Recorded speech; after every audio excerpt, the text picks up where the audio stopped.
What's up guys, Sal here. So for years, Samsung has followed a dual flagship launch strategy. The Galaxy S series is revealed early in the year, whereas the Note sees the light of day in the second half of the year. But 2021 is different. Samsung said they are not going to launch the Galaxy Note 21 this year. Instead, they'll skip it entirely and launch the Galaxy Note 22 next year. They gave two reasons for that. First is they couldn't separate the Galaxy Note 21 Ultra from the S21 Ultra. Second, Samsung said there's a global chip shortage and it's hard to make phones because of that, and that's why they won't launch the Galaxy Note 21. But it felt like a flawed explanation, especially the chip shortage part, because none of other Samsung flagships are getting affected by it. Samsung sells around 10 million Galaxy Notes per year, and that number has reduced recently ever since the prices went insane. So for a company that sells over 300 million smartphones each year, it shouldn't be hard to arrange around 5 to 7 million chips for the Note 21. Plus, the Note 21 was expected to launch in August anyway. By that time, the global shortage of chips was expected to ease, which in fact is happening. So it felt like Samsung doesn't want to tell the exact reason why they first decided to discontinue the Note, but now bringing it back next year. Well, it seems we finally get to know that, and it's because their experiment with the Galaxy S21 Ultra failed.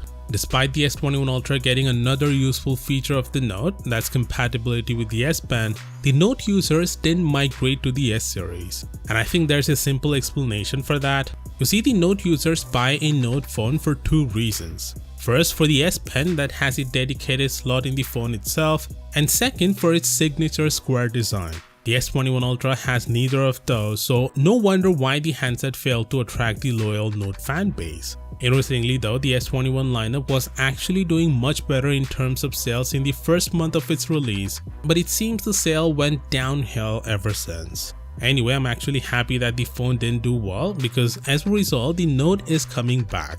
Just like the S22, the Galaxy Note 22 will come in two variants, Exynos and Snapdragon. We've been talking about Exynos and AMD for a while now, but today we have information about the next flagship Snapdragon chip, the Snapdragon 895. Evan Blass has shared the specifications of the new chipset. There are two things to note here. First, the chipset will be made on a 4nm process, and TSMC will make it for Qualcomm. The current chipset is built on a 5nm process made by Samsung. Second, the GPU front is set to be upgraded from the Adreno 660 to the Adreno 730. Part names don't really give you much info, but the fact that Qualcomm is jumping from 600 to 700 series could be an indication that they have made some significant improvement to the GPU to take on Samsung and AMD. It also mentions that just like Samsung, Qualcomm's new chip will be based on ARM's V9 architecture that gives a massive 30% improvement over the current chipsets.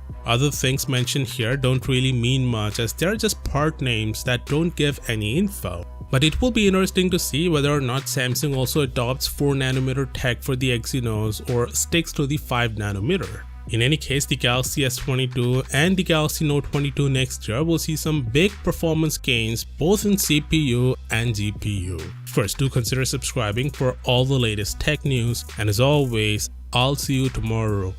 Peace out.